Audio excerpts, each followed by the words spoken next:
حضرت ابو موسیٰ اشعری رضی اللہ تعالیٰ عنہ سے روایت ہے، انہوں نے فرمایا رسول اللہ صلی اللہ علیہ وسلم نے ہمیں خطبہ دیا اور ہمارے لیے ہماری سنتیں بیان فرمائیں اور ہمیں نماز کی تعلیم دی۔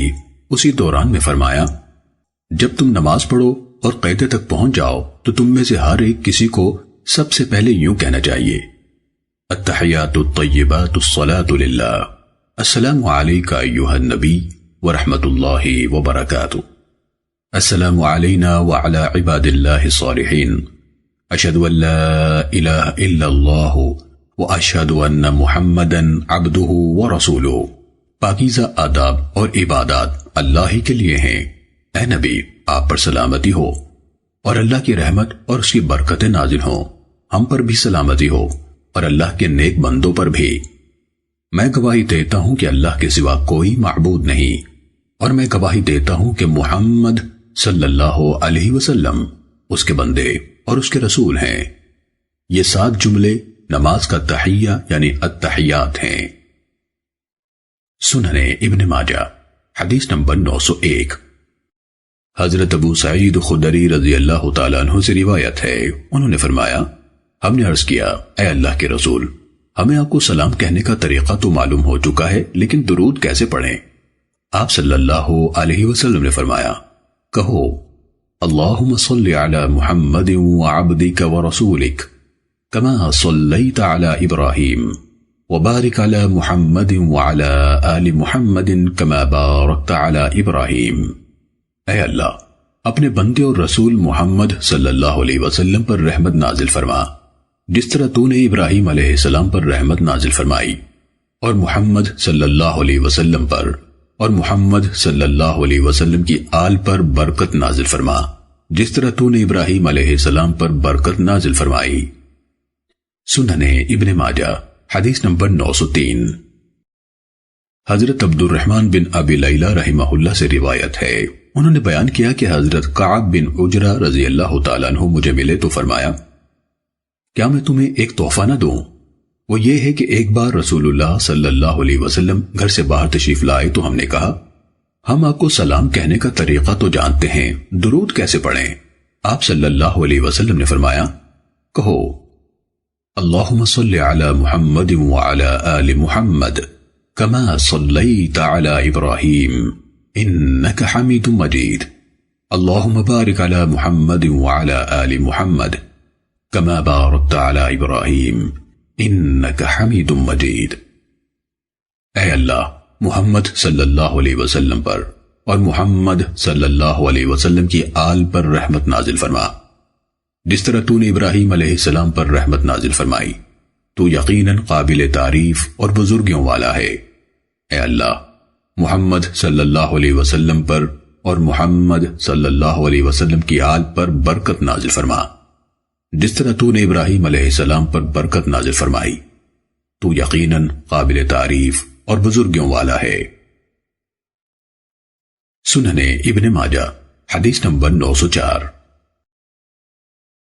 حضرت ابو حمید ساعدی رضی اللہ تعالیٰ عنہ سے روایت ہے، صحابہ کرام رضی اللہ عنہم نے عرض کیا اے اللہ کے رسول، ہمیں آپ پر درود پڑھنے کا حکم دیا گیا ہے تو ہم آپ پر کس طرح درود پڑھیں؟ آپ صلی اللہ علیہ وسلم نے فرمایا کہو اللہم صلی علی محمد وازواجہ وذریتہ کما صلیت علی ابراہیم وبارک علی محمد وازواجہ وذریتہ کما بارکت علی ابراہیم فی العالمین انک حمید مجید۔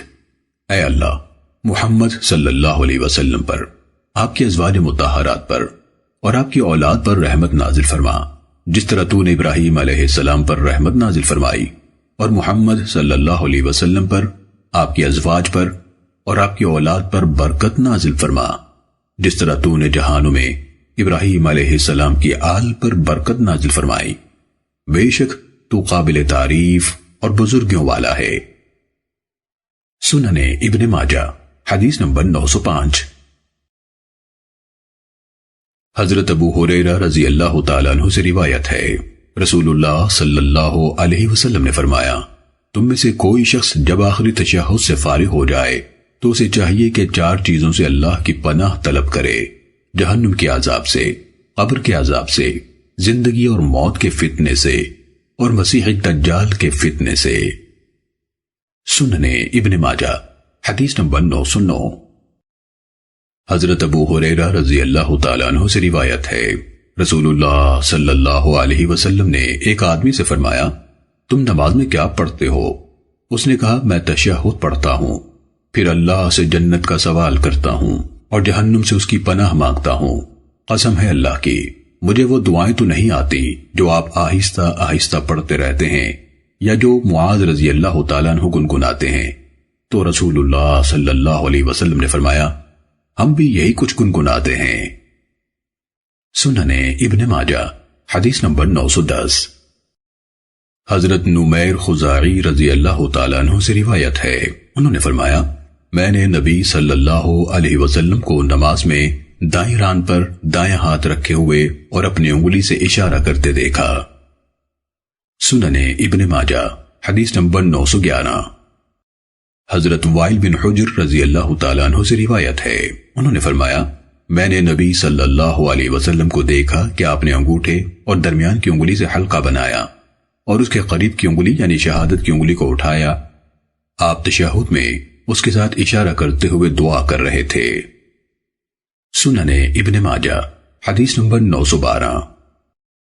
حضرت عبداللہ بن عمر رضی اللہ تعالیٰ عنہما سے روایت ہے کہ نبی صلی اللہ علیہ وسلم جب نماز میں بیٹھتے تو دونوں ہاتھ گھٹنوں پر رکھتے اور دائیں ہاتھ کے انگوٹھے کے ساتھ والی انگلی اٹھاتے، اس کے ساتھ دعا کرتے اور اپنے بائیں ہاتھ اپنے گھٹنے پر پھیلا کر رکھا ہوا ہوتا تھا۔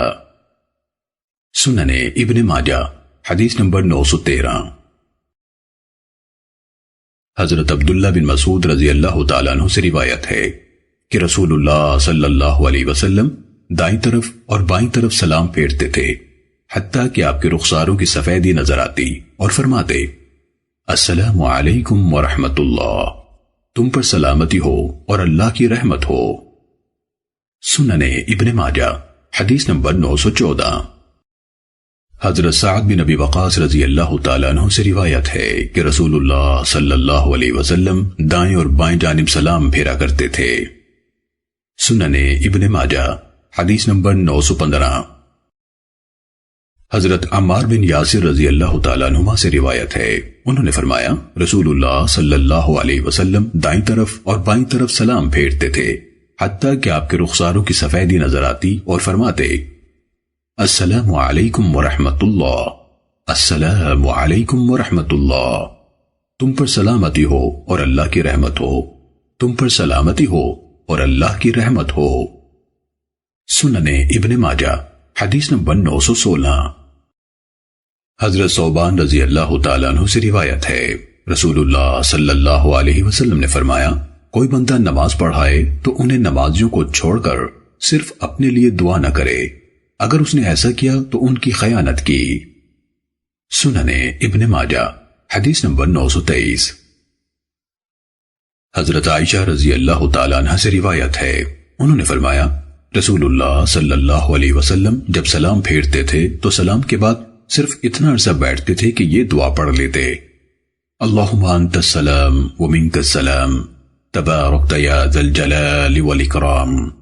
اے اللہ، تو سلامتی والا ہے اور تجھ سے سلامتی حاصل ہوتی ہے، اے عظمت و بزرگی والے، تو بہت برکتوں والا ہے۔ سننے ابن ماجہ حدیث نمبر 924۔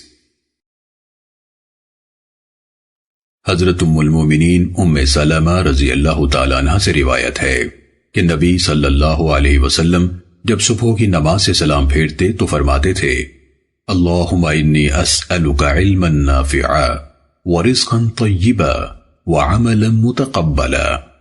اے اللہ، میں تجھ سے فائدہ دینے والا علم، پاک رزق اور قبول ہونے والے عمل کا سوال کرتا ہوں۔ سننے ابن ماجہ حدیث نمبر 925۔ حضرت عبداللہ بن عمر رضی اللہ تعالیٰ عنہما سے روایت ہے کہ رسول اللہ صلی اللہ علیہ وسلم نے فرمایا، دو چیزوں پر جو شخص بھی پابندی سے عمل کرتا ہے جنت میں داخل ہو جاتا ہے، اور وہ چیزیں یعنی کام آسان ہیں لیکن ان پر عمل کرنے والے کم ہیں۔ ہر نماز کے بعد 10 دفعہ سبحان اللہ کہے، 10 دفعہ اللہ اکبر کہے اور 10 مرتبہ الحمدللہ کہے۔ صحابی کہتے ہیں میں نے دیکھا کہ رسول اللہ صلی اللہ علیہ وسلم نے ہاتھ سے اس عدد کا اشارہ کیا اور فرمایا یہ زبان سے کہنے میں 5 نمازوں کے حساب سے 150 کلمات ہیں، اور قیامت کے دن نیکیوں کے ترازو میں ایک نیکی کا اجر 10 گنا کے اعتبار سے 1500 ہوں گے، اور جب اپنے بستر پر جائے تو سبحان اللہ اور الحمدللہ اور اللہ اکبر سب ملا کر 100 مرتبہ کہہ لے۔ یہ زبان سے کہنے میں 100 ہیں اور ترازو میں 10 گنا کے حساب سے 1000۔ بھلا تم میں سے کون ہے جو دن میں 2500 گناہ کرتا ہو جبکہ نیکیاں وہ 2500 کماتا ہو؟ صحابہ نے عرض کیا انسان پابندی سے یہ دونوں عمل کیوں نہیں کر سکتا؟ فرمایا ایک آدمی نماز پڑھ رہا ہوتا ہے کہ شیطان آ جاتا ہے اور اسے کہتا ہے فلاں بات یاد کر، فلاں بات یاد کر، حتیٰ کہ بندہ نماز سے غافل ہو جاتا ہے، اور جب بندہ بستر پر جاتا ہے تو شیطان آ جاتا ہے اور اسے سلانے لگتا ہے حتیٰ کہ آدمی کو نیند آ جاتی ہے۔ سنن ابن ماجہ حدیث نمبر 926۔ حضرت ابو ذر رضی اللہ تعالیٰ عنہ سے روایت ہے نبی صلی اللہ علیہ وسلم سے عرض کیا گیا، ایک روایت کے مطابق حضرت ابو ذر رضی اللہ تعالیٰ عنہ نے خود کہا اے اللہ کے رسول، مال و دولت والے تو اجر و ثواب لے گئے اور ہم غریب پیچھے رہ گئے۔ زبان سے ادا کی جانے والی عبادت جس طرح ہم کرتے ہیں وہ بھی کرتے ہیں، اور وہ اپنے مال اللہ کی راہ میں خرچ کرتے ہیں، اور ہم استطاعت نہ ہونے کی وجہ سے خرچ نہیں کرتے۔ نبی صلی اللہ علیہ وسلم نے مجھ سے فرمایا کیا میں تمہیں ایسا عمل نہ بتاؤں کہ جب تم اسے کرو گے تو آگے نکل جانے والوں کو جا لو گے اور پیچھے رہ جانے والے تم تک نہ پہنچ سکیں گے۔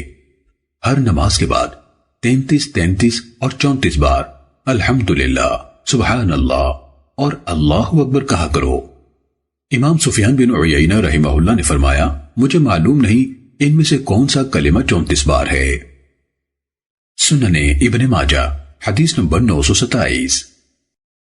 حضرت ثوبان رضی اللہ تعالیٰ عنہ سے روایت ہے کہ رسول اللہ صلی اللہ علیہ وسلم جب نماز سے فارغ ہوتے تو 3 بار استغفر اللہ کہتے، پھر فرماتے اللہم انت السلام ومنک السلام تبارکت یا ذا الجلال والاکرام۔ اے اللہ تو سلامتی والا ہے اور تجھی سے سلامتی حاصل ہوتی ہے، اے عظمت و بزرگی والے تو بہت برکتوں والا ہے۔ سنن ابن ماجہ حدیث نمبر 928۔ حضرت حلب طائی رضی اللہ تعالیٰ عنہ سے روایت ہے انہوں نے فرمایا نبی صلی اللہ علیہ وسلم ہمیں نماز پڑھاتے تھے تو دونوں طرف سے پھرتے تھے۔ سنن ابن ماجہ حدیث نمبر 929۔ حضرت عبداللہ بن مسعود رضی اللہ تعالیٰ عنہ سے روایت ہے انہوں نے فرمایا کوئی شخص اپنے کام میں شیطان کا حصہ مقرر نہ کر لے، وہ اس طرح کہ صرف دائیں طرف سے گھومنا اللہ کا حق اور اپنا فرض سمجھ لے۔ میں نے رسول اللہ صلی اللہ علیہ وسلم کو اکثر بائیں طرف سے گھومتے دیکھا ہے۔ سنن ابن ماجہ حدیث نمبر 930۔ حضرت عبداللہ بن عمرو بن عاص رضی اللہ تعالیٰ عنہما سے روایت ہے انہوں نے فرمایا میں نے نبی صلی اللہ علیہ وسلم کو نماز سے فارغ ہو کر دائیں طرف مڑتے بھی دیکھا ہے اور بائیں طرف بھی۔ سنن ابن ماجہ حدیث نمبر 931۔ حضرت ام المومنین ام سلمہ رضی اللہ تعالیٰ عنہ سے روایت ہے انہوں نے فرمایا جب رسول اللہ صلی اللہ علیہ وسلم سلام پھیرتے تھے تو آپ کے سلام پھیرتے ہی عورتیں اٹھ کھڑی ہوتی تھیں، اس کے بعد رسول اللہ صلی اللہ علیہ وسلم اٹھنے سے پہلے کچھ دیر اپنی جگہ تشریف رکھتے تھے۔ سنن ابن ماجہ حدیث نمبر 932۔ حضرت انس بن مالک رضی اللہ تعالیٰ عنہ سے روایت ہے رسول اللہ صلی اللہ علیہ وسلم نے فرمایا جب رات کا کھانا پیش کر دیا جائے اور نماز کی اقامت ہو جائے تو پہلے کھانا کھا لو۔ سنن ابن ماجہ حدیث نمبر 933۔ حضرت عبداللہ بن عمر رضی اللہ تعالیٰ عنہما سے روایت ہے رسول اللہ صلی اللہ علیہ وسلم نے فرمایا جب رات کا کھانا پیش کر دیا جائے اور نماز کھڑی ہو جائے تو پہلے کھانا کھا لو۔ امام نافع رحمہ اللہ نے فرمایا ایک رات حضرت ابن عمر رضی اللہ تعالیٰ عنہما نے کھانا کھایا حالانکہ انہیں اقامت کی آواز سنائی دے رہی تھی۔ سنن ابن ماجہ حدیث نمبر 934۔ حضرت عائشہ رضی اللہ تعالیٰ عنہ سے روایت ہے، رسول اللہ صلی اللہ علیہ وسلم نے فرمایا، جب کھانا سامنے آ جائے اور نماز کی اقامت ہو جائے تو پہلے کھانا کھا لو۔ سنن ابن ماجہ حدیث نمبر 935۔ حضرت ابو ملیح عامر رحمہ اللہ سے روایت ہے، انہوں نے کہا، میں ایک بارش والی رات میں نماز کے لیے گھر سے نکلا۔ جب واپس آ کر دروازہ کھلوایا تو والد صاحب یعنی حضرت اسامہ بن عمیر حزلی رضی اللہ تعالی عنہ نے کہا، کون ہے؟ میں نے کہا، ابو ملیح ہوں۔ فرمایا، میں نے تو دیکھا ہے کہ ہم لوگ صلح حدیبیہ کے موقع پر رسول اللہ صلی اللہ علیہ وسلم کے ساتھ تھے۔ اس دوران میں ہلکی سی بارش ہو گئی جس سے ہمارے جوتوں کے تلوے بھی گیلے نہ ہوئے، لیکن رسول اللہ صلی اللہ علیہ وسلم کے مؤذن نے نبی صلی اللہ علیہ وسلم کے حکم سے اعلان کر دیا کہ اپنے ٹھکانوں پر یعنی خیموں میں نماز پڑھ لو۔ سنن ابن ماجہ حدیث نمبر 936۔ حضرت عبداللہ بن عمر رضی اللہ تعالیٰ عنہما سے روایت ہے، انہوں نے فرمایا، رسول اللہ صلی اللہ علیہ وسلم کا مؤذن بارش اور تیز ہوا والی سرد رات میں اعلان کر دیا کرتا تھا، گھروں میں نماز پڑھ لو۔ سنن ابن ماجہ حدیث نمبر 937۔ حضرت عبداللہ بن عباس رضی اللہ تعالیٰ عنہما سے روایت ہے کہ نبی صلی اللہ علیہ وسلم نے بارش والے دن جمعے کے روز فرمایا، گھروں میں نماز پڑھ لو۔ سنن ابن ماجہ حدیث نمبر 938۔ حضرت عبداللہ بن حارث بن نوفل رحمہ اللہ سے روایت ہے کہ ایک مرتبہ جمعے کے دن حضرت عبداللہ بن عباس رضی اللہ تعالیٰ عنہما نے مؤذن کو اذان کہنے کا حکم دیا۔ اس دن بارش ہو رہی تھی۔ مؤذن نے کہا، اللہ اکبر اللہ اکبر، اشہد ان لا الہ الا اللہ، اشہد ان محمد رسول اللہ۔ پھر ابن عباس رضی اللہ تعالیٰ عنہما نے مؤذن سے فرمایا، لوگوں میں اعلان کر دو کہ گھروں میں نماز پڑھ لیں۔ مؤذن نے صلو فی رحالکم کہہ کر باقی اذان مکمل کر دی۔ لوگوں نے انہیں کہا، آپ نے یہ کیا عجیب کام کر دیا؟ انہوں نے فرمایا، یہ کام تو انہوں نے بھی کیا تھا جو مجھ سے افضل تھے، یعنی رسول اللہ صلی اللہ علیہ وسلم نے اسی طرح اذان کہلوائی تھی۔ کیا آپ مجھ سے یہ چاہتے ہیں کہ میں لوگوں کو گھروں سے نکالوں اور وہ گھٹنوں تک کیچڑ میں دھنستے ہوئے میرے پاس نماز با جماعت کی ادائیگی کے لیے آئے؟ سنن ابن ماجہ حدیث نمبر 939۔ حضرت طلحہ بن عبید اللہ تیمی رضی اللہ تعالیٰ عنہ سے روایت ہے، انہوں نے فرمایا، ہم نماز پڑھ رہے تھے اور جانور ہمارے سامنے سے گزر رہے تھے۔ یہ بات رسول اللہ صلی اللہ علیہ وسلم کی خدمت میں عرض کی گئی تو آپ نے فرمایا، کسی کے سامنے کجاوے کی پچھلی لکڑی جتنی چیز یعنی سترے کے طور پر موجود ہو تو آگے سے گزرنے والا اسے کوئی نقصان نہ دے گا۔ سنن ابن ماجہ حدیث نمبر 940۔ حضرت عبداللہ بن عمر رضی اللہ تعالیٰ عنہما سے روایت ہے، انہوں نے فرمایا، سفر میں نبی صلی اللہ علیہ وسلم کی خدمت میں برشی پیش کی جاتی تھی، آپ اسے زمین میں گاڑ کر اس کی طرف منہ کر کے نماز پڑھتے تھے۔ سنن ابن ماجہ حدیث نمبر 941۔ حضرت عائشہ رضی اللہ تعالیٰ عنہ سے روایت ہے، انہوں نے فرمایا، رسول اللہ صلی اللہ علیہ وسلم کی ایک چٹائی تھی جسے دن کے وقت بچھا دیا جاتا تھا اور رات کے وقت آپ اسے آڑ بنا کر اس کی طرف منہ کر کے نماز پڑھتے تھے۔ سنن ابن ماجہ حدیث نمبر 942۔ حضرت بسر بن سعید رحمہ اللہ سے روایت ہے، انہوں نے فرمایا، کچھ افراد نے مجھے حضرت زید بن خالد رضی اللہ تعالیٰ عنہ کی خدمت میں نمازی کے آگے سے گزرنے کا مسئلہ پوچھنے کے لیے بھیجا۔ انہوں نے مجھے بتایا کہ نبی صلی اللہ علیہ وسلم نے فرمایا، اس کے آگے سے گزرنے کی نسبت 40 تک ٹھہرے رہنا بہتر ہے۔ حضرت سفیان بن عیینہ رحمہ اللہ نے فرمایا، مجھے نہیں معلوم کہ حدیث میں 40 سال کا لفظ ہے یا 40 مہینے یا دن یا گھڑیاں۔ سنن ابن ماجہ حدیث نمبر 944۔ حضرت بسر بن سعید رحمہ اللہ سے روایت ہے، انہوں نے فرمایا، حضرت زید بن خالد رضی اللہ تعالیٰ عنہ نے حضرت ابو جہیم انصاری رضی اللہ تعالیٰ عنہ کی خدمت میں پیغام بھیجا کہ یہ بتائیے آپ نے نبی صلی اللہ علیہ وسلم سے نمازی کے آگے سے کسی کے گزرنے کے بارے میں کیا سنا ہے؟ انہوں نے فرمایا، میں نے نبی صلی اللہ علیہ وسلم سے سنا ہے آپ فرماتے تھے اگر کسی کو معلوم ہو جائے کہ جب اس کا بھائی نماز پڑھ رہا ہو تو اس نمازی کے آگے سے گزرنے کا کیا گناہ ہے تو 40 معلوم نہیں 40 سال فرمایا یا 40 ماہ یا 40 دن تک ٹھہرنے کو بہتر سمجھے۔ سننے ابن ماجہ حدیث نمبر 945۔ حضرت عبداللہ بن عباس رضی اللہ تعالیٰ عنہما سے روایت ہے، انہوں نے فرمایا نبی صلی اللہ علیہ وسلم میدان عرفات میں نماز پڑھ رہے تھے، میں اور فضل ایک گدھی پر سوار ہو کر آئے اور ہم صف کے کچھ حصے کے سامنے سے گزرے، پھر ہم اسے اترے اور اسے چھوڑ دیا، پھر ہم صف میں شامل ہو گئے۔ سننے ابن ماجہ حدیث نمبر 947۔ حضرت عبداللہ بن عباس رضی اللہ تعالیٰ عنہما سے روایت ہے کہ نبی صلی اللہ علیہ وسلم نے فرمایا کالا کتا اور حیض والی یا بالغ عورت نماز توڑ دیتے ہیں۔ سننے ابن ماجہ حدیث نمبر 949۔ حضرت ابو ہریرہ رضی اللہ تعالیٰ عنہ سے روایت ہے کہ نبی صلی اللہ علیہ وسلم نے فرمایا عورت، کتا اور گدھا نماز توڑ دیتے ہیں۔ سننے ابن ماجہ حدیث نمبر 950۔ حضرت عبداللہ بن مغفل رضی اللہ تعالیٰ عنہ سے روایت ہے نبی صلی اللہ علیہ وسلم نے فرمایا عورت، کتا اور گدھا نماز توڑ دیتے ہیں۔ سننے ابن ماجہ حدیث نمبر 951۔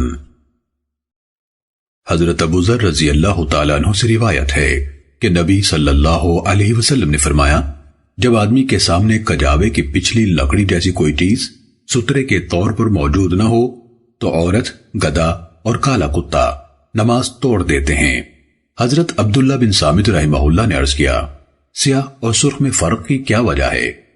حضرت ابو ذر رضی اللہ تعالیٰ عنہ نے فرمایا جس طرح تو نے مجھ سے پوچھا ہے اسی طرح میں نے بھی رسول اللہ صلی اللہ علیہ وسلم سے سوال کیا تھا، چنانچہ آپ صلی اللہ علیہ وسلم نے فرمایا تھا کالا کتا شیطان ہوتا ہے۔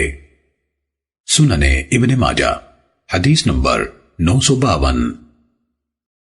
حضرت ابو سعید خدری رضی اللہ تعالیٰ عنہ سے روایت ہے کہ رسول اللہ صلی اللہ علیہ وسلم نے فرمایا جب کوئی شخص نماز پڑھے تو اسے چاہیے کہ سترہ سامنے رکھ کر اس کی طرف نماز پڑھے اور اس کے قریب ہو کر کھڑا ہو اور کسی کو سامنے سے گزرنے نہ دے، اگر کوئی گزرنے لگے تو اس سے لڑے کیونکہ وہ شیطان ہے۔ سننے ابن ماجہ حدیث نمبر 954۔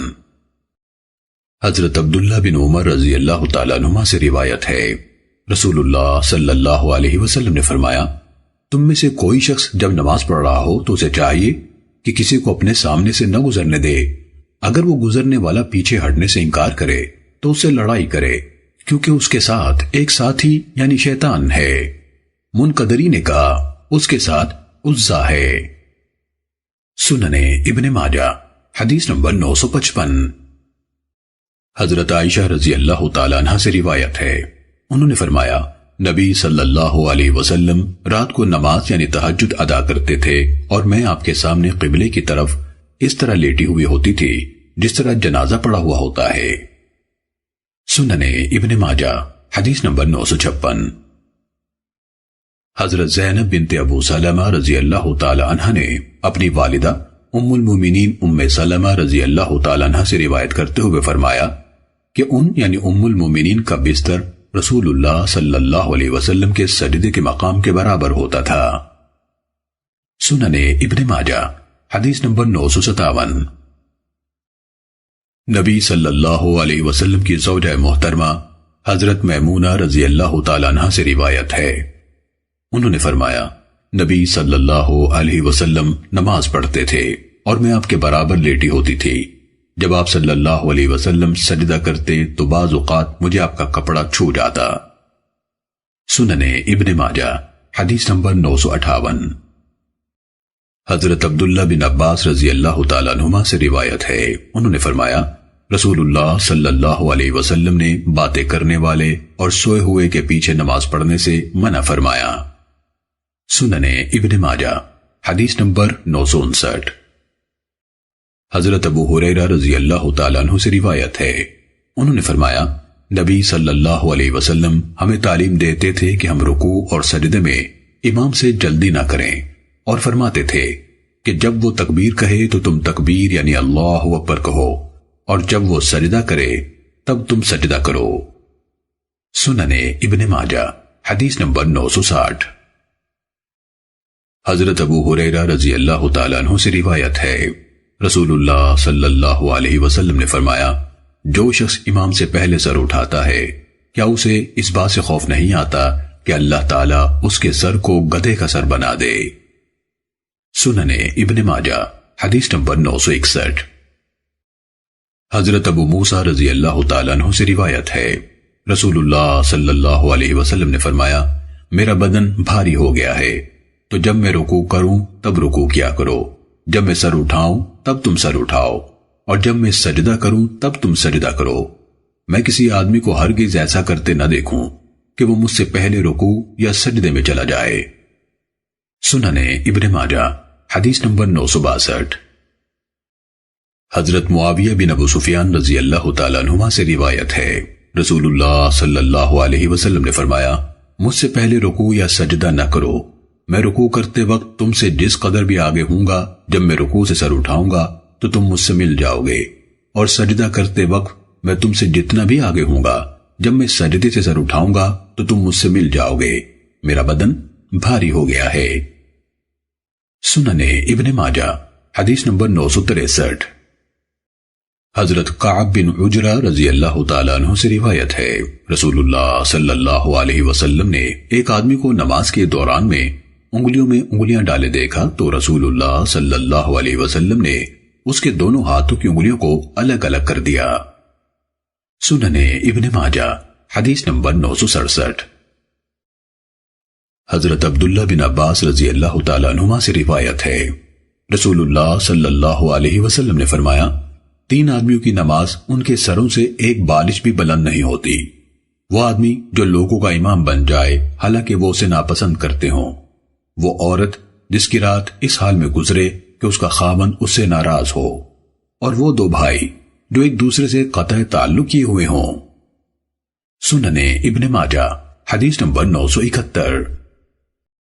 حضرت عبداللہ بن عباس رضی اللہ تعالیٰ عنہما سے روایت ہے، انہوں نے فرمایا، میں ایک رات اپنی خالہ ام المومنین حضرت میمونہ رضی اللہ تعالیٰ عنہ کے ہاں ٹھہرا۔ رات کو نبی صلی اللہ علیہ وسلم نماز تہجد ادا کرنے کے لیے کھڑے ہوئے۔ میں آپ کی بائیں طرف جا کھڑا ہوا، آپ صلی اللہ علیہ وسلم نے میرا ہاتھ پکڑ کر مجھے دائیں طرف کھڑا کر لیا۔ سنن ابن ماجہ حدیث نمبر 973۔ حضرت انس رضی اللہ تعالیٰ عنہ سے روایت ہے، انہوں نے فرمایا، رسول اللہ صلی اللہ علیہ وسلم نے اپنے گھر والوں میں سے ایک خاتون کو اور مجھے نماز پڑھائی تو مجھے اپنی دائیں طرف کھڑا کیا اور خاتون نے ہمارے پیچھے کھڑے ہو کر نماز پڑھی۔ سنن ابن ماجہ حدیث نمبر 975۔ حضرت ابو مسعود انصاری رضی اللہ تعالیٰ عنہ سے روایت ہے، انہوں نے فرمایا، رسول اللہ صلی اللہ علیہ وسلم نماز کے وقت ہمارے کندھوں کو ہاتھ لگا کر فرماتے تھے، آگے پیچھے مت ہونا ورنہ تمہارے دلوں میں اختلاف پڑ جائے گا۔ میرے قریب تمہارے عقل مند اور سمجھدار افراد کھڑے ہوں، پھر جو ان سے عمر کے لحاظ سے قریب تر ہوں، پھر جو ان سے قریب تر ہوں۔ سنن ابن ماجہ حدیث نمبر 976۔ حضرت انس رضی اللہ تعالیٰ عنہ سے روایت ہے، انہوں نے فرمایا، رسول اللہ صلی اللہ علیہ وسلم کو یہ بات پسند تھی کہ مہاجر اور انصار آپ کے قریب اگلی صفوں میں کھڑے ہوں تاکہ آپ سے نماز کے مسائل عملی طور پر سیکھ سکیں۔ سنن ابن ماجہ حدیث نمبر 977۔ حضرت ابو سعید رضی اللہ تعالیٰ عنہ سے روایت ہے کہ رسول اللہ صلی اللہ علیہ وسلم نے اپنے بعض صحابہ کو پیچھے رہتے دیکھا تو فرمایا، آگے بڑھو اور میری اقتداء کرو، تمہارے بعد والے تمہاری اقتداء کریں۔ کچھ لوگ پیچھے رہنے کے عادی ہو جاتے ہیں حتیٰ کہ اللہ تعالیٰ انہیں پیچھے رہنے دیتا ہے۔ سنن ابن ماجہ حدیث نمبر 978۔ حضرت مالک بن حویرث رضی اللہ تعالیٰ عنہ سے روایت ہے، انہوں نے فرمایا، میں اور میرے ایک ساتھی نبی صلی اللہ علیہ وسلم کی خدمت میں حاضر ہوئے۔ جب ہم نے واپس وطن جانے کا ارادہ کیا تو آپ صلی اللہ علیہ وسلم نے ہم سے فرمایا، جب نماز کا وقت ہو جائے تو تم لوگ اذان اور اقامت کہنا، اور تمہارا امام وہ بنے جو تم دونوں میں سے زیادہ بڑا ہے۔ سنن ابن ماجہ حدیث نمبر 979۔ حضرت ابو مسعود رضی اللہ تعالیٰ عنہ سے روایت ہے، رسول اللہ صلی اللہ علیہ وسلم نے فرمایا، لوگوں کو وہ آدمی نماز پڑھائے جو اللہ کی کتاب یعنی قرآن مجید زیادہ پڑھا ہوا ہو۔ اگر وہ قرات میں برابر ہوں تو پھر وہ شخص امام بنے جس نے ہجرت دوسروں سے پہلے کی ہو۔ اگر ہجرت بھی اکٹھے کی ہو تو وہ شخص نماز پڑھائے جو ان میں سے عمر میں بڑا ہو، اور کوئی شخص کسی کے گھر میں یا اس کے دائرہ اقتدار میں امامت نہ کروائے، اور اس کے گھر میں اس کی اجازت کے بغیر اس کی مخصوص نشستگاہ پر نہ بیٹھے۔ سنن ابن ماجہ حدیث نمبر 980۔ حضرت ابو علی حمدانی رحمہ اللہ سے روایت ہے کہ وہ ایک کشتی میں سفر پر روانہ ہوئے۔ کشتی میں حضرت عقبہ بن عامر جوہنی رضی اللہ تعالی عنہ بھی موجود تھے۔ سفر کے دوران میں نماز کا وقت ہو گیا۔ ہم نے ان سے درخواست کی کہ نماز پڑھا دیں، اور ہم نے ان سے عرض کیا، آپ اس امامت کا زیادہ حق رکھتے ہیں کیونکہ آپ رسول اللہ صلی اللہ علیہ وسلم کے صحابی ہیں۔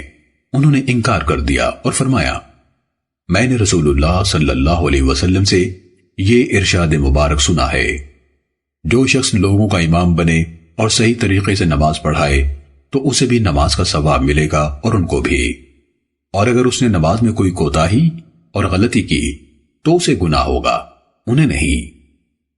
سنن ابن ماجہ حدیث نمبر 983۔ حضرت ابو مسعود رضی اللہ تعالیٰ عنہ سے روایت ہے کہ ایک آدمی نے نبی صلی اللہ علیہ وسلم کی خدمت میں حاضر ہو کر عرض کیا، اللہ کے رسول، میں تو فلاں صاحب کی وجہ سے فجر کی نماز سے پیچھے رہ جاتا ہوں کیونکہ وہ بہت لمبی نماز پڑھاتے ہیں۔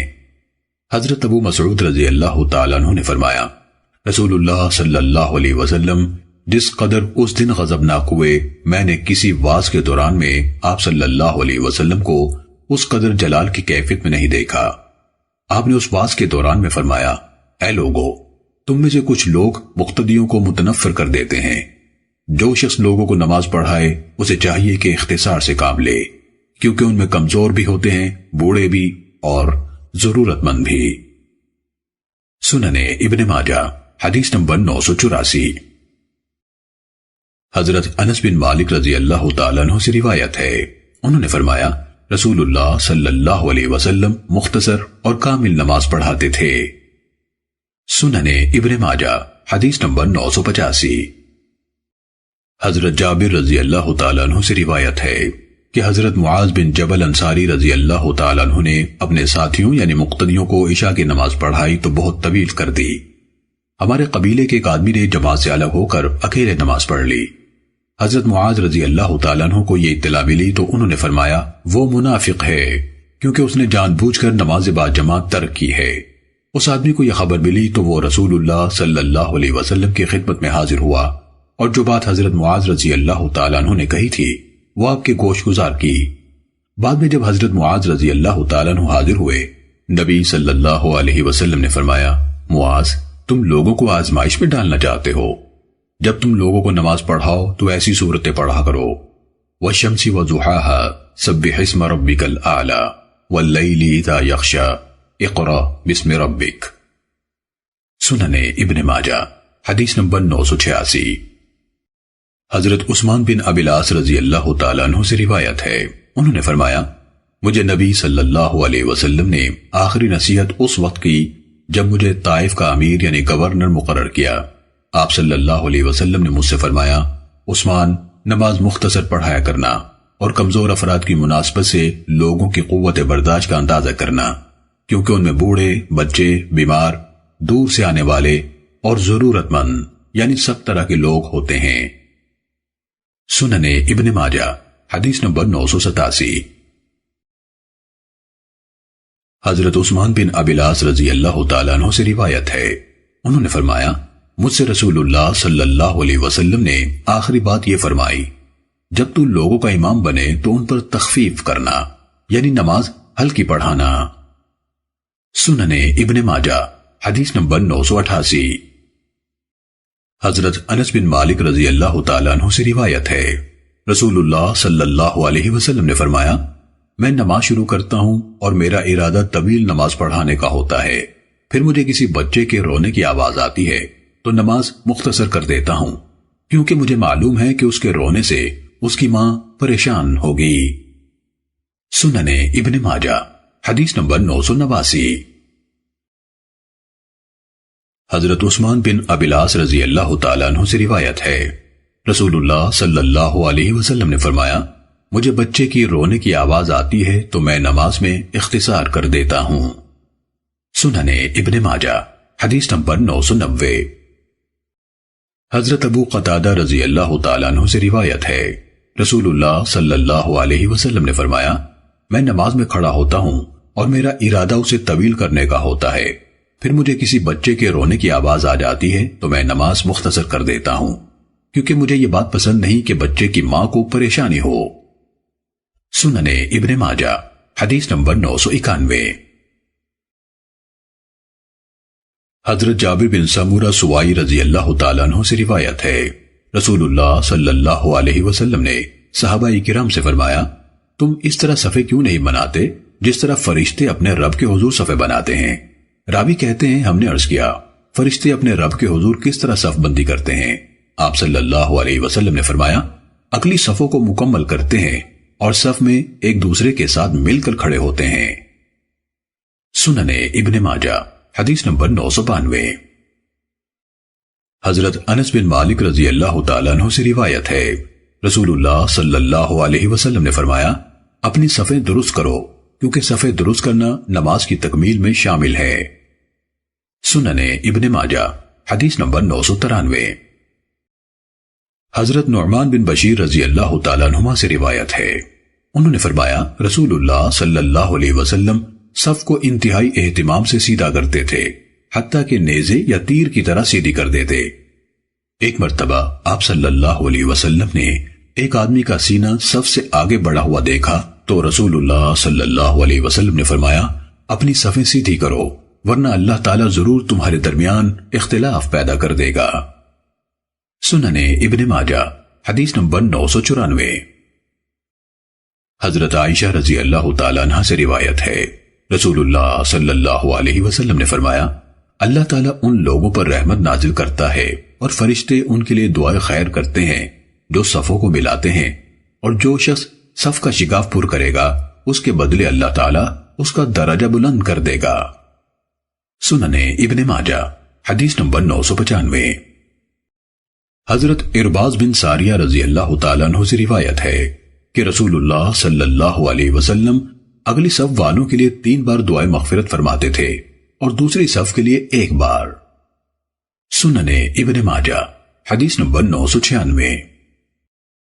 حضرت برا بن عازب رضی اللہ تعالیٰ عنہ سے روایت ہے، انہوں نے فرمایا، میں نے رسول اللہ صلی اللہ علیہ وسلم سے سنا ہے کہ آپ نے فرمایا، اللہ تعالیٰ پہلی صف پر رحمت نازل فرماتا ہے اور فرشتے اس کے لیے دعائے خیر کرتے ہیں۔ سننے ابن ماجہ حدیث نمبر 997۔ حضرت ابو ہریرہ رضی اللہ تعالیٰ عنہ سے روایت ہے، رسول اللہ صلی اللہ علیہ وسلم نے فرمایا، اگر لوگوں کو معلوم ہوتا کہ پہلی صف میں کیا کچھ اجر و ثواب اور رحمت و برکت ہے تو قرآن دازی ہوتی۔ سننے ابن ماجہ حدیث نمبر 998۔ حضرت عبد الرحمن بن عوف رضی اللہ تعالیٰ عنہ سے روایت ہے، رسول اللہ صلی اللہ علیہ وسلم نے فرمایا، بے شک اللہ تعالیٰ پہلی صف پر رحمت نازل فرماتا ہے اور فرشتے اس کے لیے دعائے خیر کرتے ہیں۔ سننے ابن ماجہ حدیث نمبر 999۔ حضرت ابو ہریرہ رضی اللہ تعالیٰ عنہ سے روایت ہے، رسول اللہ صلی اللہ علیہ وسلم نے فرمایا، عورتوں کی بہترین صفیں آخری ہیں اور سب سے نکمی یعنی کم ثواب والی صفیں پہلی ہیں، اور مردوں کی بہترین صفیں پہلی ہیں اور سب سے نکمی صفیں آخری ہیں۔ سننے ابن ماجہ حدیث نمبر 1000۔